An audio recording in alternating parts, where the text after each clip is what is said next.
All right, everybody. How's it going? Aria Masudi and Brett Nevitt, Sunday Golds here on Friday, December the 12th. One last episode from us before we turn the calendar to 2026.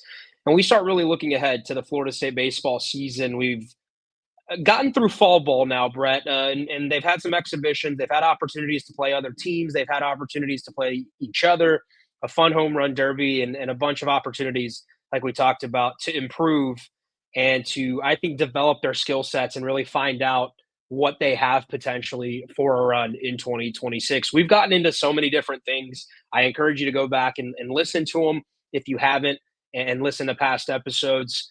And I do want to also point you towards a couple of interviews Brett did that I thought were really insightful with Link Jarrett and Micah Posey, really in depth. And I think those will give you more of a synopsis and breakdown and the thoughts from the coaching staff and what they think like they have that they have going into 2026, as well as how much progress they think they made. In addition to some of the cool, I think, program development stuff that Micah and Link talked about when it comes to equipment, to different resources, and all the things that they put in to try and help Florida State, the hitters and the pitchers, get better. Brett, welcome back, man. Another Sunday Golds for us. Good to see you. Those of you watching on YouTube, you can now watch us via StreamYard.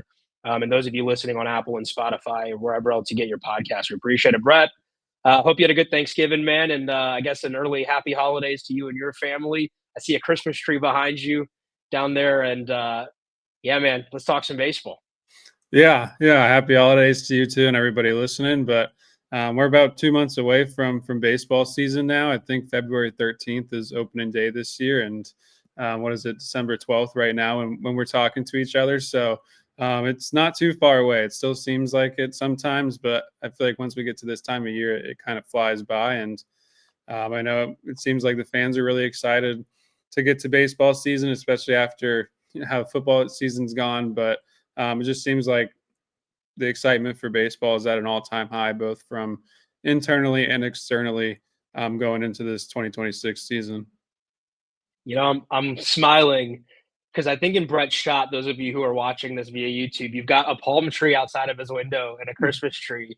And if that doesn't, I think, say South Florida more than anything, I don't know what does. Brett, this is actually the closest that you and I have been in months. We're both in South Florida, you in West Palm, and me in Fort Lauderdale right now on a trip with the men's basketball team getting ready. They're about to play UMass in the Orange Bowl Classic down here. So able to hop on here, and both of us are in South Florida. What is it? Is it Palm Beach County? Is that technically the county you're in? I'm right in downtown West Palm, so we're about a 15-minute walk to the intercoastal and 30 minutes from the beach. And it's been 76 degrees right now, and I've been checking the Tallahassee weather every day and seeing in the 30s. So I've been feeling grateful to be here in West Palm the last couple of weeks. The mornings have been rough, man. It does warm up a little bit by midday, as you're well aware from your time in Tally. But I was excited when they asked me to come down to South Florida for this. I hustled up, put a bathing suit in the duffel bag and a couple shorts, and only brought one jacket down here. So very, very happy about that. That reminds me, those of you who are in South Florida, Broward County, Dade, Palm Beach, we'd love to see you at the Florida State basketball game on Saturday, December 13th at 12 noon. Playing at, is it Amerant Bank Arena, home of the Florida Panthers, two-time Stanley Cup champions back-to-back. So should be cool. We were in Tampa not too long ago playing Texas A&M, and there was about 5,000 Noles fans in there to watch that basketball game. I think this one's going to go a lot better than that one, and fingers crossed, and would love to see South Florida Noles pack out the arena here and come out and support the Noles. So, but Brett, this is a baseball podcast. I think I want to lead off by asking you what you took away from your conversations with Micah Posey and Link Jarrett. Was there anything insightful in that you did not already know? Whether it's a note about this year's team coming up, how they feel about some of their personnel, or about some of the program development and resources that they've poured in to the program moving into the new year. Yeah, I think number one is I think this is the most satisfied they've felt since they've got here with just the facilities that they have, especially for player development.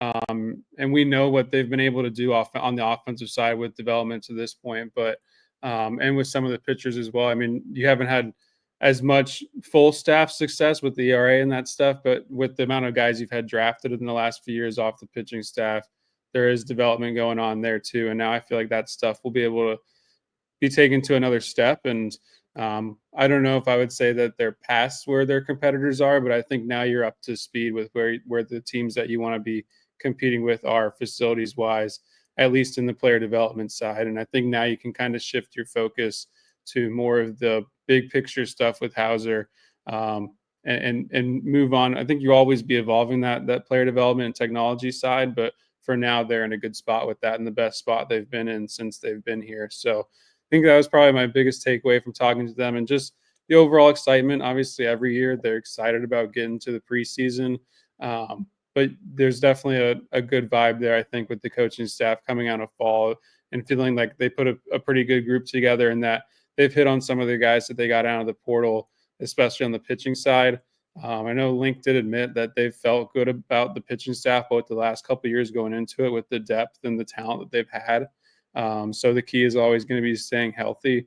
But I do think you have a lot of talent there and across the board now, and it's just trying to put those pieces together. And there are some spots where you have questions, I think, but that's going to be the same every year. But if you can answer some of those questions with consistency, like the middle infield and some of the depth on the mound, yeah, I think you could be in store for another pretty good season. I think some of my takeaways from listening to your interview, and again, those of you who need some content when you're running or exercising or on a long drive home, I can't recommend those half-hour interviews enough. I thought they were really well done, and Brett, good job by you to be able to get some of that and really, I think, give us the insight from within the program that we've been searching for. But the resources that Link and Micah have been able to, I think, help bring to Florida State with the drive line and all the different, I think, analytics that allows FSU's pitchers to be able to really know how their pitches are moving, right, and how to tune them and fine tune them to be a little bit more effective. Whether that's the little metrics on the ball that allow you to know how to grip it just a little bit differently to maybe create a different shape, to know truly how your slider, how it breaks off, where it breaks off, the shapes on it, and then being able to with video correct those things, to me, could be something that you and I talked about Wake Forest having it a while back, and their ability and the improvement that Coach Walters really had there. Remember, with all their pitchers, um, that to me is something I'm looking forward to, because I see guys like Wes Mendez and John Abraham and some of these guys who have been at Florida State and are coming back. Their ability to improve, not with just what the coaches are telling you, but with actual analytics, video, and the ability to be able to see truly each and every pitch what it's doing, right? And how you might be able to tweak that to be more effective. And to me, I don't know about what you think, but that ends up being almost big league for some of these guys to go in and be able to take the next step of their careers. Yeah, I think especially if you can use it and implement it the right ways for the way that they want to with the launch pad and the things that they're going to be able to do with the body movement, and just the way that they can optimize the body movement for each individual now and not do the same thing for every single guy. And you're going to be able to take that from the mound into the weight room and then back to the mound and in game, hopefully. Um, I think schools like Wake Forest and those, you've seen that sometimes I think they even employ doctors to help them out with those pitching labs, just because those people understand the body movements the best. So it'll be interesting to see how quickly this staff can kind of learn the ins and outs of the machine and what it's able to tell them with the body movements, and how they can take that information and then optimize it to the pitchers that they have on their staff right now. And the more I thought about a couple of the conversations with Link and Micah that we were talking about, I think some specific player notes I took away from those two conversations was just the talk about Bryson Moore from both of them. It reminds me a lot of the way that the coaching staff talked about Joey Vellini coming out of the fall last year, just the consistency with which he pitched with throughout the fall. It seems very similar in the conversations, and maybe even a higher ceiling there, just with the pitch mix that Moore has. And then Link spoke really highly of Gabe Frazier at shortstop and his defense, which I thought was important, because that is probably one of your biggest question marks going into this year.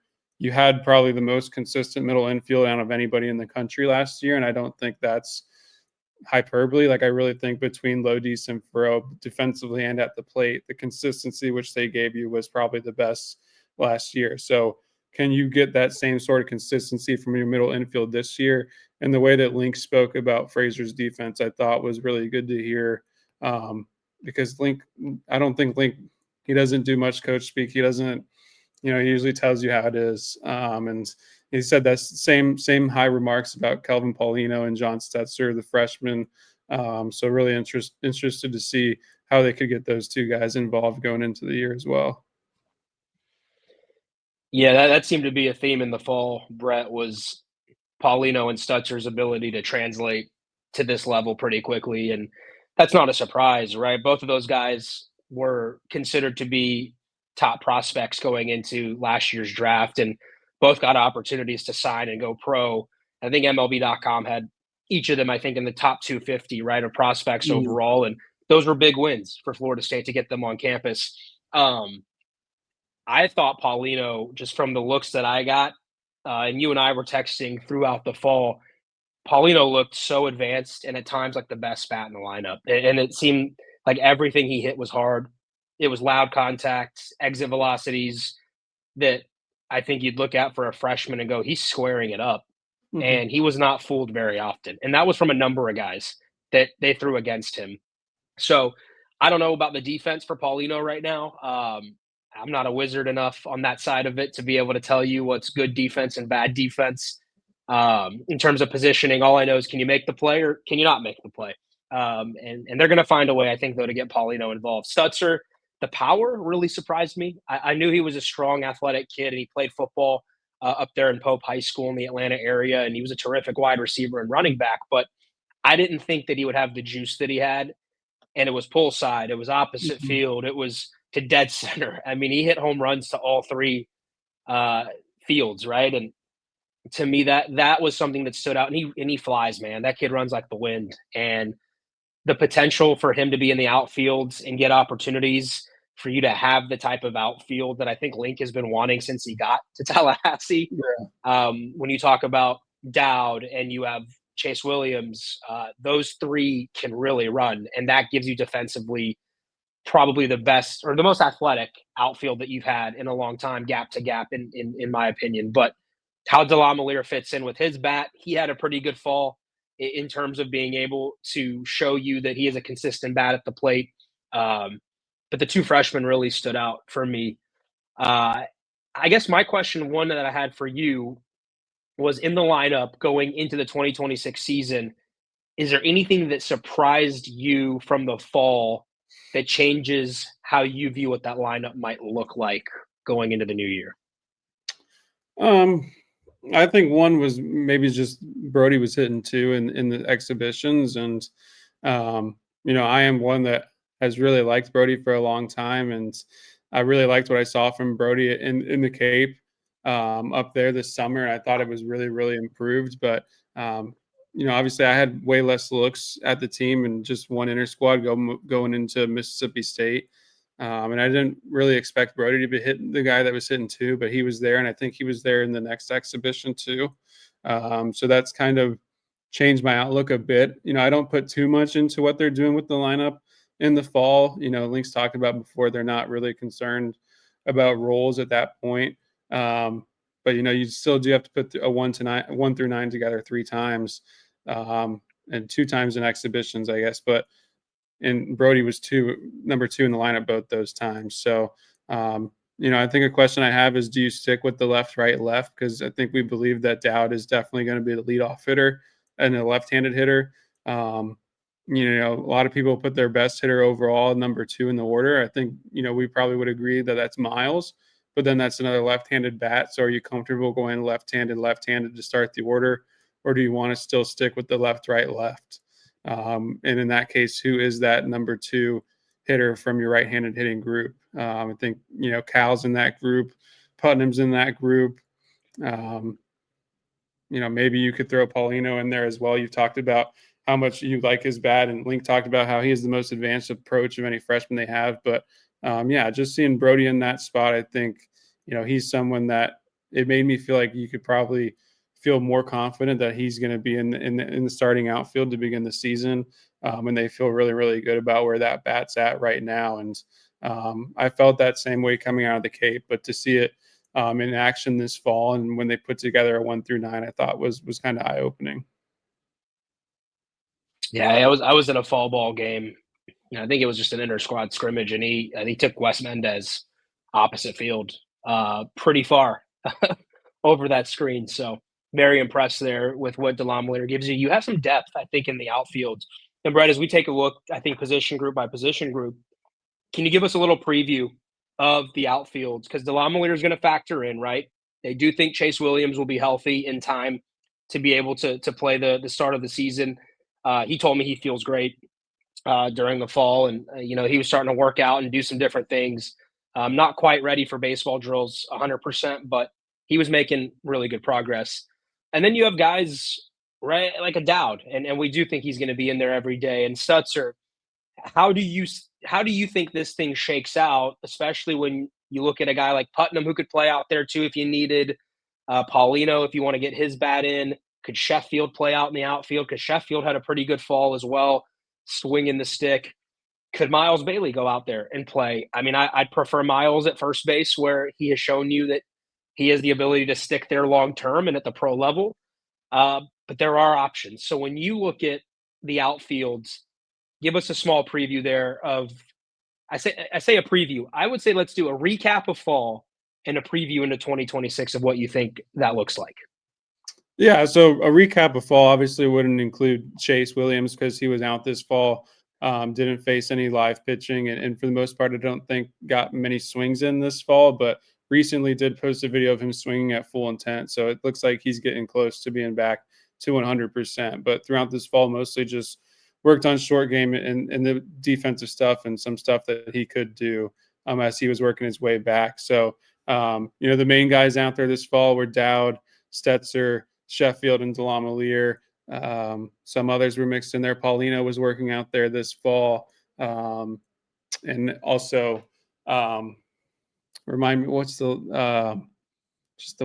Clancy Marsh, who's made the team out of the walk-on tryout, I believe, this fall and was playing club baseball the last few years, but actually will be on the roster to begin the preseason.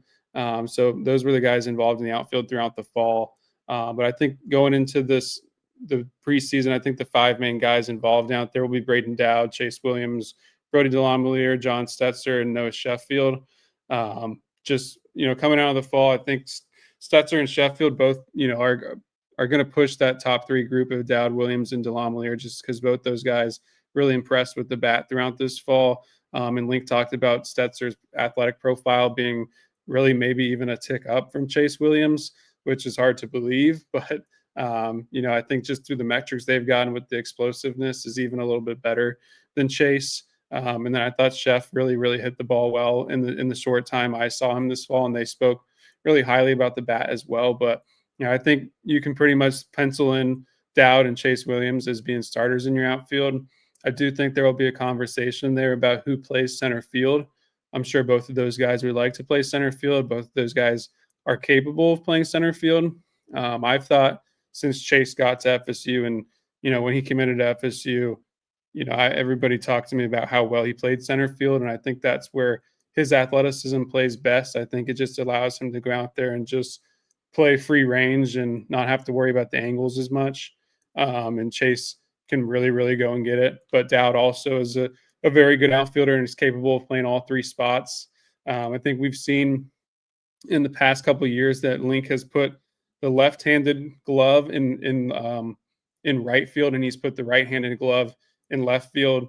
Last year that was Chase in left and Gage in right, and then the year before that was Tibbs in right and Jaime in left. And you could also argue in both those cases that maybe the bit more athletic guy was in left field because it's bigger at Hauser, but I think it had more to do with the handedness. So in that situation, you would move Dowd to right field if Chase was playing center, and have Brody in left or Stetzer in left or Chef. But Brody was playing right field for a lot of this fall and looked really comfortable there. And I thought Brody looked really, really improved defensively as well. Not that I ever thought Brody was a liability defensively, but I thought he went from like an average defender to above average this fall. The arm is really strong. It fits in right field, fits in either corner. I definitely think Brody is more of a corner outfield, but could play center field if needed.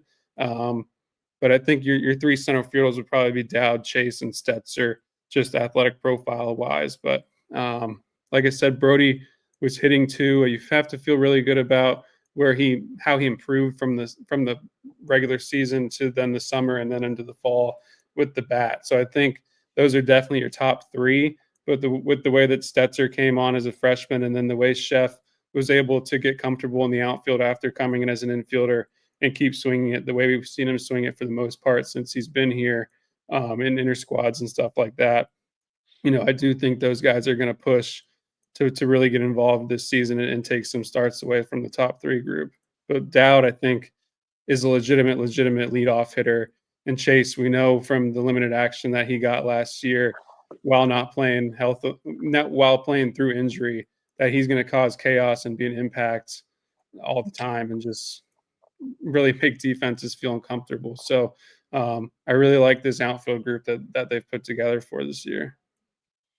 Yeah, I think my gut would tell me opening day, you'd probably have Chase, Dowd, and Delamalier starting as well. I think that's going to be your outfield, especially with what Link has liked historically with older, more veteran lineups to start. I would say that that's where we're going, and I agree with you. I thought Delamalier defensively showed some really good moments throughout the fall, and there was some. I think it was I can't remember which exhibition, but he played a ball off the screen and got it back into the infield as if someone who had been out there a while, and that how that's a difficult place for some guys to come in and just play in right field with the screen. So that made me more optimistic about Brody in the outfield. I've always liked his bat. He's always kind of had the knack for a big hit, and sneaky pop, right? When you don't think that that's the guy who's going to beat you, and all of a sudden it's Brody Delamalier who just took you yards. So I'm excited to see how he takes that next step in his career, because I do believe he could be a 300 hitter with 10 home runs. That's the type of kid and the bat and the talent that he is. And my gut is that he'll start. As far as center field goes, I have a hard time believing if Chase Williams doesn't want if he wants center field, he's going to be in center field. I think that's probably something that was communicated to Chase before he got to Florida State a couple of years ago. And obviously, I think you had different options out there. And I do think Chase will be in center. But Dowd gives you a really good option as well, and someone who's done it right at a high level. I feel really good about either of them in center field and the other in left. That is, I think, for me, going to be something, though, that I monitor in the first few weeks of spring practice and preseason practice going into the opening day. One note, and I think a lot of people have asked us about BJ Gibson. I believe he's moving on to go play baseball every day at a different institution. He already posted on social media basically saying goodbye to Tallahassee and how much he enjoyed his time at Florida State. But rooting for that kid. He's decided to put football away to go and focus on baseball, and you and I both believe in that kid's talent, right, and what he can be when he gets to play every day. I don't think he would have got the opportunity to play every day at Florida State, and that's a testament to the roster that the Noles have, and what the Noles have brought in, right, to be able to play out there. And when we talk about guys like Stutzer who have come in and also have the talent and are playing baseball every day, probably the right decision for BJ if he's serious about getting drafted in baseball to go and try and get everyday reps and be in a lineup every single day. So could he come back to Florida State? I was told that's a possibility. But in this day and age, right, of early draftees and JUCO to draftees or different institution to go into the draft, I would be surprised if BJ Gibson came back to Florida State. But wishing him the best. That was a good Knoll who I believe a lot in, Brett, in terms of talent wise. It wouldn't surprise me if you see his name in the MLB draft as a top 5 round guy if that clicks for him. Yeah, I think when BJ got to FSU, the baseball program this fall, he was injured coming off the football field a bit, so he wasn't able to get directly into baseball action, at least live baseball action. So that kind of slowed down what he was able to do with the group this fall. Really got really limited live action, and coming off the really strong falls for Stetzer and Sheffield, like we talked about, you probably were looking at BJ being sixth in that group just coming out of the fall. Obviously there could have been some opportunities there in the preseason to leap some guys with really strong performance. But, for someone who hasn't played a ton of live baseball since the end of his junior year of high school, like he just needs to go get live reps. I think he needs to get everyday reps. Obviously for that to happen, he would have to go the JUCO baseball route, as you can't or I guess he could go D2 as well. But you can't transfer mid-year in D1 baseball and be eligible to play. I guess you could apply for a waiver, but in most cases, that is, you're not going to be able to have eligibility. So he might not be too far away from FSU going the JUCO baseball route. Obviously, there's a lot of good JUCO programs just around the area. Tallahassee State Community included, Chipola. Those places are obviously very close, and usually those players are tied into leases in the area. Last year, Andrew Duncan had the same exact situation, left FSU after the fall, went to Tallahassee State Community College and put together a pretty good year. And I think he is back there this year, but I think he hit like 377 with 900 plus OPS there last year. So some guys just need the live reps and everyday reps. And I don't think that situation was going to present itself this year for BJ. But like you said, I wouldn't completely 100% close the door to that being a return. But the JUCO route would also make BJ draft eligible this year immediately. So that opens that door for him as well. Yeah, and I think both of us big fans and are wishing him and his family the best. Again, I hope he gets drafted as high as possible eventually and makes as much money as he can. So big fans there of BJ Gibson, and we wish a good Noel well on his baseball journey. All right, infields. Let's talk a little bit about, let's go around the horn, and then we'll finish with catcher. You want to start at third base? Is that good? Let's start third base. They've tried some different things there throughout the fall. I hope they stick with Cal Fisher at third base. Third and first for me, and I know you and I differ maybe a little bit on this opinion. Third and first for me are two positions that I want to feel has the highest baseline in terms of just clean ability to pick the ball at third and at first base. Because to me, the corners are where they're not easy to play. And I know shortstop's not easy and second base is not easy, but third base, the way the ball comes off the bat, there's a huge drop off from guys who are good at third base and guys who are just there filling a spot. And the same with first base in the way that you can clean up bad throws or the rest of the infield by just being a good first baseman. But at third base, I really like what Cal Fisher had done for a couple of years there. He looked comfortable doing it. I just hope they stick with it there. You have a veteran presence at the hot corner. Really good college baseball teams always have a veteran presence at third base that are playing at a high level, not just offensively, but defensively as well. And so we'll start there. Fisher seems to be your third baseman every day, but again, they tried him in different spots, so we'll see. Yeah, I'll just start off by saying Cal Fisher and Putnam are both going to be in the lineup. Like, whichever way you swing it, I think you can pretty much pencil those two guys into your starting nine. And I think both those guys are obviously Cal is the obvious candidate to play third base after playing there every day last year, but that could potentially also be the place that Putnam needs to play. Cal might be your best third baseman, but he also might be your best second baseman in totality of what you're going to get there at the position. I think when you brought Putnam in, you were hoping he'd be able to play second and you could keep Cal at third, but you always knew that Cal, as a former middle infielder, could potentially go back and play second or short if needed. But I think it's between second or third for both Fisher and Putnam. Putnam could also play first base too. I think if anything was to happen to Miles, Putnam would be the answer at first. But for third, it's definitely Fisher or Putnam, I think, for the starter. And it's just trying to figure out what is the best fit for you. Can one of those guys play second base? Can Putnam play an infield position for you in general? Is it good enough defensively to not be a DH?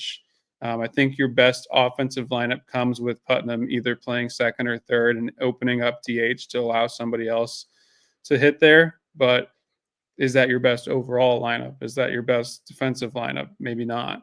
Um, I do think freshman Will Bavaro also mixes into this conversation a bit. I think he put together a strong enough performance this fall to get his name in there. And maybe you have an infield with Bavaro starting at third by the end of the year and Cal's at second and Putnam's DHing. Because like I said, Cal might be your best second baseman and best third baseman. So I agree with you. I've been in the boat since the end of last season that I would prefer to just keep Cal at third because I really like what it looks like there for him. I'm not saying he's Alex Bregman, but it just gives me like at the Bregman type of feel with the former middle infielder, that type of frame that just it fits a little bit better there athletically, I think.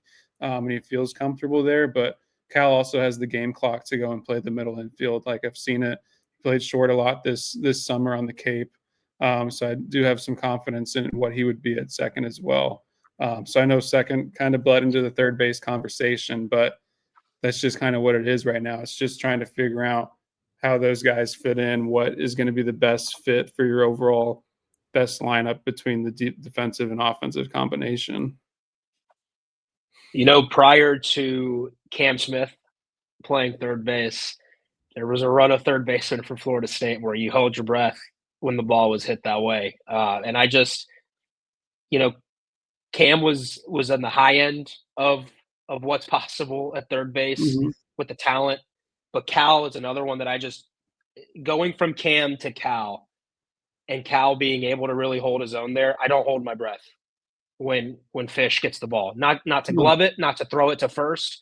He makes the outstanding play at times as well. It's not just solid at third.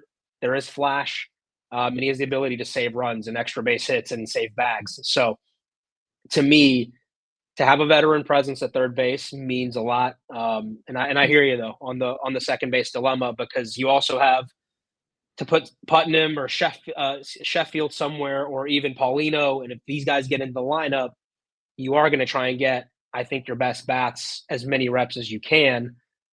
And then the equation becomes, like you said, what is that get the best bats versus best defense available, conversation and equation and balancing act that you can do to try and, I think, have the best possible defensive percentage, but also have the best possible, lineup batting average that you can have with the group. So I'm just a guy who likes a third baseman that I don't have to hold my breath on. And I'm not sure you're going to get that with anybody else at that position. So that's kind of where I stand on it. What do you think about first base before we go to middle infields? I know I said we'll go around the horn, but I think instead we'll go corner infielders to middle infielders and then with catcher. Miles Bailey obviously feels like the leader in the clubhouse to just keep his position, but they did try some different things. Is that a place that Putnam could play if you had to have it? Is there a way to figure out, to get the best possible bats in the lineup? Is there a way you move a guy like Bailey to the outfield? I don't know. I hope not. Like I said, I hope they keep him there. Miles went from a first baseman that you could tell needed a lot of work to starting to make the solid plays on a consistent basis to starting to make flash plays by the end of the year at first base and saving runs and saving extra bases. So I'm curious to hear your thoughts on what you've been, I guess, evaluating there as we move into 2026. Yeah, I think as long as this position player group is healthy and especially 100% healthy in the outfield, like 100% confidence that Miles is just going to be at first base and be your first baseman every single day. I know they talked about the outfield and Miles is capable of doing that. I think that was, more so like it's Miles' draft year. Miles could play the outfield if needed, but for this roster and this team, Miles is your first baseman. Putnam could do it. I think Putnam, if anything was to happen to Miles or if there were to be injuries in the outfield and you need Miles to go out there and play it, like I think Putnam would then be your first baseman, and then Cal obviously would be your third baseman, and you figure out second base from there. But unless if there's no injuries, you're fully healthy. There's not many seasons that happens. But going into the year, without a doubt, I think Miles is just your first baseman. Charlie Buckles is also there, that position, the freshman that has a lot of power. But I think, for the most part, that'll be Miles there. And you feel really good about it defensively, offensively. I really liked what I saw from Miles in my short looks this fall. I just have a lot of confidence in what he's going to do based off how he ended last year, how the defense has continually just gotten better and better as he's been here working with Link. Like, tons and tons of confidence in what Miles is going to do this year in his sophomore year. Yeah, especially at the plate. 30 home runs is not out of the question. And I do think Miles can get to 350 as a batting average. And I think that would be completely fair with the progress that he's made. His dad actually texted me the other day, and it was a late night photo of them working out in a batting cage. And it's just the grind of the Bailey family, man, it's incredible. I mean, Miles loves this game, and you and I have talked about guys who make it to the big leagues. There is a different work ethic and just a different process to the way they view the game of baseball. And it's not just being at Florida State and enjoying being a Florida State baseball player. This is a step on a long career. And Miles checks every box. I can't wait. He might be the most exciting player Florida State has had in a couple of years. And that's when you think about all the stars that have come through Florida State baseball, and I can name all the guys that you and I have talked about on this podcast over the years. Has there been anybody that is a jaw dropper like Miles Bailey? I don't, and I'm kind of prognosticating here a little bit, projecting. But you're talking about potentially having a season that as good as Lodis and Tibbs and Cam Smith and all those guys have been. And there have been, like I said, I almost feel bad naming names because we've had some really special seasons, especially at the plate. Has there been anybody that has as much anticipation going into the year that Miles Bailey has at Florida State, especially nationally? Because there is some serious talk about if this kid hits 400 with 30 home runs, I mean, you're looking at a Caglione-esque type of production, right? At the plate that Bailey has. I think it's possible. And again, named all those guys that have been stars and well-deserved. And, we appreciate all of them, but this anticipation is crazy going into 2026 for what Miles Bailey can be. Yeah. I think definitely possible because most of those other guys like Cam and Tibbs and Lodis, it was all like that last year took kind of a big leap in production. Maybe not Tibbs as much, like he had the couple years before that of a lot of production, but he still took a pretty big leap in that last year to become ACC Player of the Year. But obviously, Alex took a pretty large jump. Cam took a pretty large jump. We always thought Cam could be a first rounder, and same with James. But Miles, it's just like I remember going to Tropicana Field as a kid, and then like they would bring in those softball players, like big, huge dudes that would just hit the ball like to the top of the trop. And like sometimes that's what it feels like watching Miles hit BP. It's just that type of power. I saw MLB Pipeline had him graded at 60 power, and I don't know how. But that is what it is. But yeah, there's definitely just with the way last year ended with Miles, that's the best stretch of anybody we've seen. We've seen, except maybe Matt Nelson, that one stretch in when he, had the year, his draft year. That's the only other time I can remember a player being that locked in and being that hot over that stretch of time with a bat. The way Miles ended last year, it was just like every single time he came up, you felt like he was going to hit a homer. And I hadn't had that feeling since Nelly, I think, that one year in the stretch he'd went on, and kind of around the time where we made that trip to Georgia Tech that season. But yeah, it's definitely exciting to think about. If he were to get to the ceiling, you feel like there's definitely a ceiling of 30 plus homers in a year. And he showed that with the stretch he had over about 6 weeks last year to end the year. Yeah, the Caglione comparison, they're not the same type of player, but I'm talking the type of production you might see. It could reach, that type of special season there. And I laugh because if 60 power is what Miles is, what does 80 power look like? I'm not I'm not really sure, who would qualify as 80 grade power, but yeah, I mean Miles is a chance to be pretty special. And then you go to the middle infield, right? And I think there obviously, you got some options at shortstop. They've tried both Frazier and McCulley. Second base, you and I basically talked about it a little bit.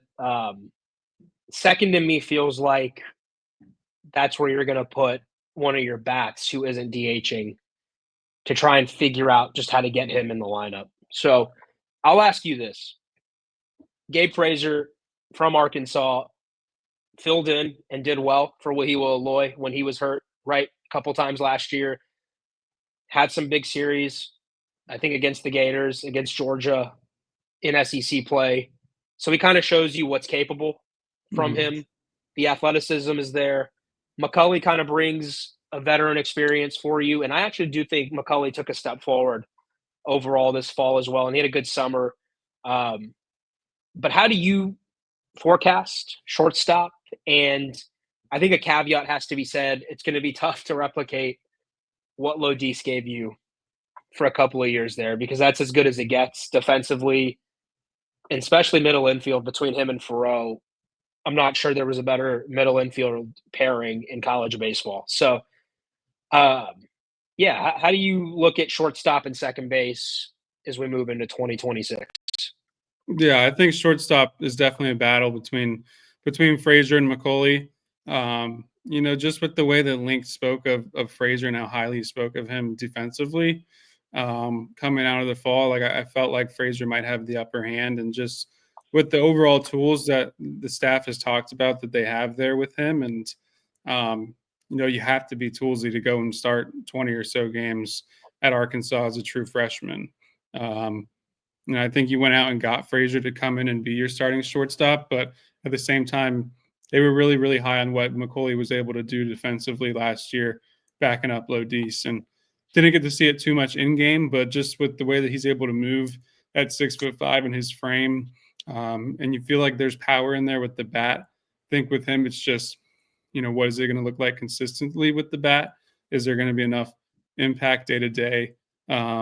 So, it felt like coming out of the fall that Frazier might have the upper hand there, but I still feel like that's the battle for sure. And it's pretty straightforward, and it's felt that way since you've gotten to the fall. And, if Frazier plays to the ceiling of the tools that they've talked about, you could have another really, really impactful shortstop on your hands. But is it going to be consistent? Is it going to be day to day like you've gotten the last couple of years defensively? Obviously, Alex, his first year wasn't as consistent, as impactful with the bat, but since the second he stepped on campus for 2 years defensively, both him and Faroux, it was lights out up the middle. So you're going to keep getting that.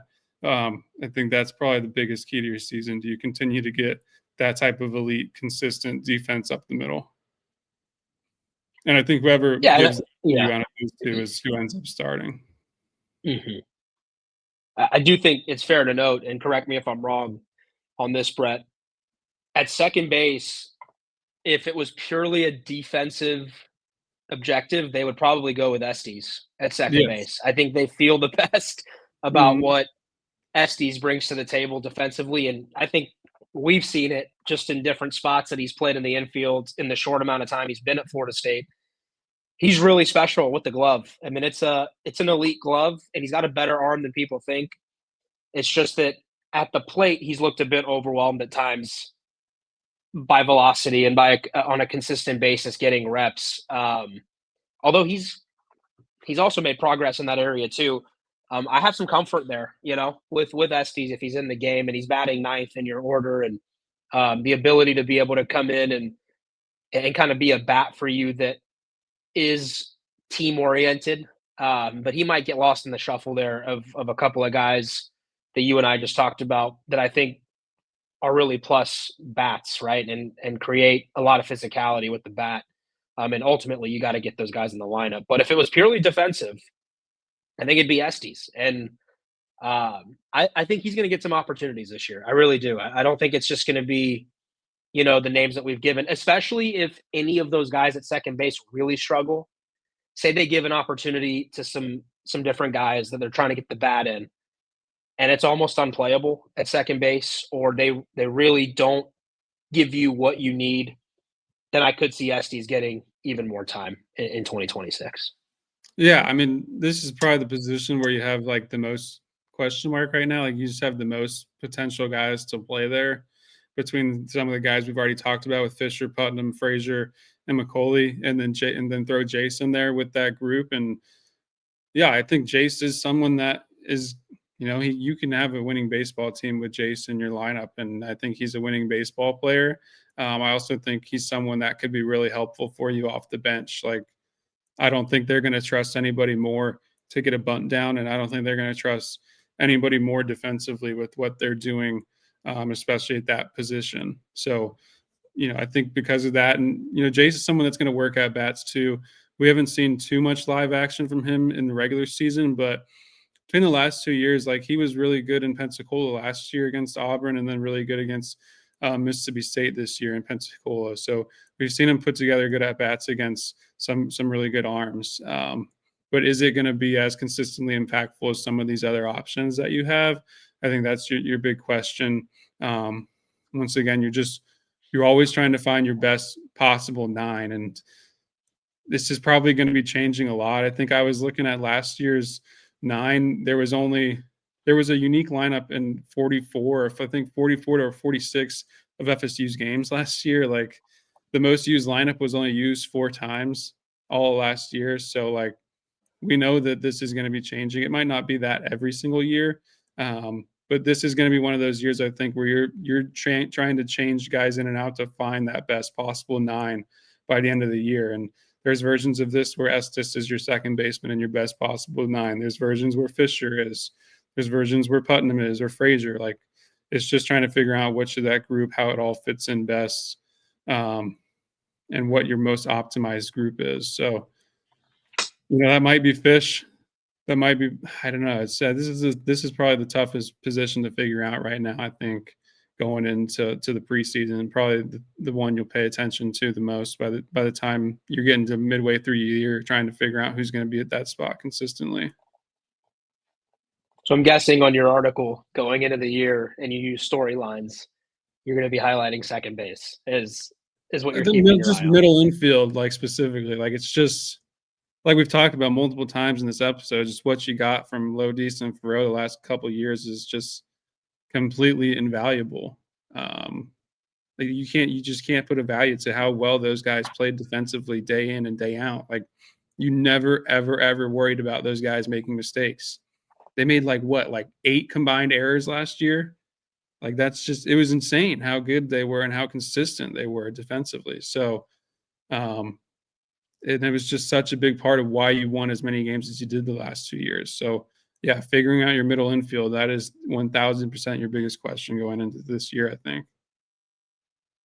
And like you said, I think the lineup it'll fluctuate until probably mid-April, right? When they really Mhm. know what they have. And that's all college baseball teams. It's not Yeah. just Florida State. So at DH, I think we've talked about most of these guys now, but it gives us a chance to, I think, expand a little bit on a guy like Paulino, on a guy like Sheffield, on a guy like Putnam. I got to say this about Putnam, Brett. It's an impact bat. He Mhm. hits. The kid hits, and it's not someone who's going to be overwhelmed by this level. We saw him homer against Mississippi State in Pensacola. it's an impact bat immediately, and it's going to be a 300 to me, a 300 batting average, double digit home runs. He's got to be in the lineup, and like you said at the beginning of the show, they're going to find a way to get him in and play every day. Sheffield really impressed. Much improved hitter. Maybe it's just the confidence, comfort after 1 year playing college baseball, but that's a due to, again, we talk about the lineage. It kind of comes standard with the package for Sheffield to be able to know how to hit a baseball. And they've got that whole family has one of the best hitting coaches you could possibly have as your father to help you, right? And he really put bat on ball, and he knew what he was looking for. And that was one of the notes I made coming out of the fall was Sheffield's got a shot to play and has earned it. And I think defensively he's improved, especially when they gave him opportunities in the outfields. It was playable, and he was actually a plus defender at times throughout the fall. So really impressed by him. And then I think Paulino's a future MLB guy. I think the bat's real. I think you got one there that's on the level of all the other freshmen you've had come in and hit from day one and be stars from day one. That's that's a big time kid, man. And I the pop will come, I think, with the as he does weight training at this level and he taps into his swing. That's a hit tool though that I'm as excited about for any freshman that I've seen since my time covering Florida State baseball. So that's my notes on that, and I know you've got more notes on Buckles, who shows some serious juice in his swing, and he's a big kid. And we talked about Brody, right? And if he doesn't play outfield, I think they'll find a way to get Brody every day, opportunities at the plate. Yeah, Buckles was the only one I was going to add to the guys you mentioned, and just because of the left-handed juice that he has, and you kind of are thin on left-handed hitters in your lineup, so I think there's a world where Buckles as your DH kind of balances out the lineup a little bit more, because looking at your like potential contributors, your only left-handed hitters, Miles, Frazier, Dowd, and then Chase. Chase will be going back to switch hitting this year. So those are your only guys really that are going to hit from the left side as contributors, I think. But you could add Buckles to that conversation too. Just the raw power is really, really impressive. What he's able to do in BP and both when he connects in game, he can really take advantage of the right field fence. So he's someone that I think, as a true freshman could also be involved in that conversation. But it just going through this conversation, it's a lot of guys that are vouching for not a ton of at bats. So it'll be a really important preseason, I think, for the position player group. And we didn't hit on catchers, but I'll just hit on catchers really quick. Carnes, I think this is the year for him. He's another sophomore draft eligible guy. I just feel like Carnes is going to be the everyday starter. I think year 2 of him being behind the plate, you'll see more consistent defense.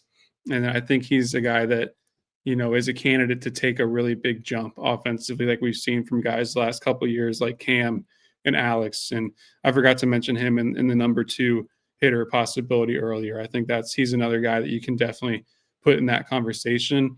And I think Nathan Schmelia will probably be his main backup. We didn't get to see Nate this fall as he rehabbed from an ankle injury that he suffered last year at the ACC tournament. But I think Nate was brought back for a reason. Like he's a smart veteran player that you can trust both defensively and offensively. He showed that in limited action last year. So I think it will be mostly him and Carnes involved behind the plate this year. Carnes definitely has the profile, right, of a guy who can take the next step. How confident are you, Brett, that'll happen? Because if he hits on all the different metrics that people are hoping that he can hit on, he's got a shot to be a first-round pick. There's a lot of hype there. There's first-round potential, first-round ceiling, and I think Florida State might need him. Just with the production you lost 1 year ago, you might need Carnes to take that step so that you don't have a major drop-off within that lineup. Yeah, there's not much draft conversation around Carnes right now when you look at the rankings that are coming out. But, I mean, just a year ago, he was a top 5 player to reach campus in the high school class, higher ranked than Miles. And And it's tough to make that transition for a high school catcher. Link talked about it over and over again last year that there's no tougher transition than going from high school to the college game as a catcher and dealing with the daily just tax it takes on you. So I think, year two for him, he looked like one of the best hitters in the Cape when he was there in limited action. I think he was only there for 10 games or so, but made a really big impact for Wareham in those games that he was there. I think he's someone that will vault himself back into those draft conversations this year, being someone who's at a primary position, being a sophomore draft eligible guy, so won't have too much wear and tear on him if he were to come out this year. Just getting back to using all fields, I think will be really big for Carnes this year. It felt like he got really pull happy last year and away from his strength of being able to drive the ball to right field, which feels really similar to where Cam was at coming off his freshman year and going into his sophomore year. I don't know how many times I talked about that on this podcast, but I felt the same kind of way about Carnes' freshman year as I did to Cam's, and I feel like he's capable of making that type of jump. It's be a big year for him being a sophomore draft eligible guy. Didn't hear too much about him throughout this fall, but last year was a really strong fall for Carnes and then kind of quieted a little bit in preseason. So I think maybe this year you go the opposite. Maybe he'll get the opposite this year, and he'll have a really big preseason going into the year and start off really well. I mean, he has shown stretches of brilliance at the plate. I think you saw it last year at Miami. There was a couple of home games against Oregon State. He was one of your best hitters in that super regional. This summer, in what is usually a pretty talented Cape Cod league, he was one of the best hitters out there.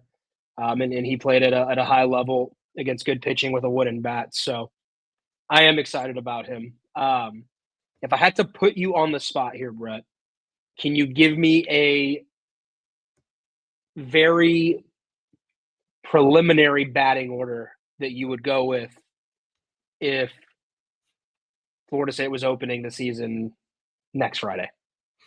Yeah, so whenever I do this, I try to do it based on what we know with how Link likes to put a lineup together, and there's certain building blocks that we usually can go off there. And each of the last few years, you've gone left, right, left in the order to start and tried to alternate as best you can with what you have available.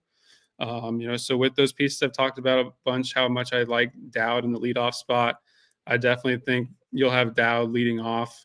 I think right now, personally, I would probably have Carnes hitting 2, and then Miles hitting 3, and Putnam hitting 4. And then I think 5 is kind of the spot where it gets a little interesting. Do you want to keep alternating there? If so, you could go Frazier. You also could go with Chase, maybe restarting the order there with his speed and kind of having a second leadoff spot. But I think probably put Frazier there for now and then go either Delamalee or Fisher. I think either of those guys kind of, Carnes, Fisher, Delamalee all feel exchangeable. The ones I feel really good about are Dowd at leadoff, Miles at 3, and Putnam at 4. But for the exercise, Delamalee are 6, Chase 7, Fisher 8, and then that would leave. What would that leave? The DH to be Paulino hitting 9. I think that's probably my best guess at what it could be right now. But there's so many different variations of what you could have. You could have Stetzer in that starting lineup. You could have McCauley in that starting lineup. There's like we talked about going through all these guys position to position. There's so many different variations of what you could come out with, I think, as of right now. And it's why the preseason, I think, will be really interesting for this group. For sure. And it'll change, right? Right-handed pitcher on the mound, left-handed pitcher on the mounds. And that's going to change 6 weeks into the season anyway. So for the sake of a good podcast, wanted to ask you that there. So we'll leave on a bit of a cliffhanger. Give me your weekend rotation going into an opening weekend as of Friday, December 12th, and we'll pick up when we come back on our first episode of 2026. Give me your weekend rotation. Yeah, I feel really good about the 3 being Mendez, Beard, and Moore. I just, I'm struggling to figure out the exact order of what those would be, but I think, right now, I think I'd probably go Mendez, Moore, and Beard. And I also think that Johnny Abraham, Peyton Manka, and even freshman Braxton Barnes are guys that they feel good about potentially getting starts, and guys that could be in that conversation as well, and maybe even Cole Stokes. But as of right now, I feel really good about Mendez, Moore, and Beard being the three guys, and that would probably be my very best guess of what the order might be. But I mean, I wouldn't be surprised if Beard's your Friday. I wouldn't be surprised if Moore's your Friday with the way they've talked about it. But I think with West being the returner of that group, and the improvements that he's made with the stuff, I think it's the best overall mix of stuff.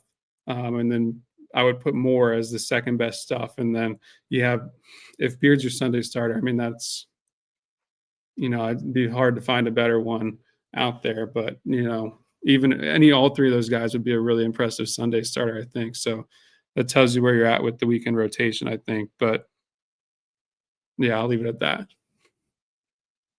Yeah, we'll expound on that, I think, in 2026. Anything else you want to touch on before we say goodbye for the rest of the year, the last Sunday Golds of 2025? No, like you said, I think we'll get more into the pitching next time. We just went over a lot of it, got really in depth with Micah. So just wanted to dive deep into the position player group here. But we'll see you in 2026. Hopefully, Brett, see you Saturday Tomorrow. in Sunrise, Florida. I hope I see you in person tomorrow. And I hope Noles fans who come out here and come out and watch Florida State basketball. I'm on the radio call with Jeff Colhane. So that'll be some fun. Hopefully root for Noles win and see what happens there. But Brett, good stuff from you, man.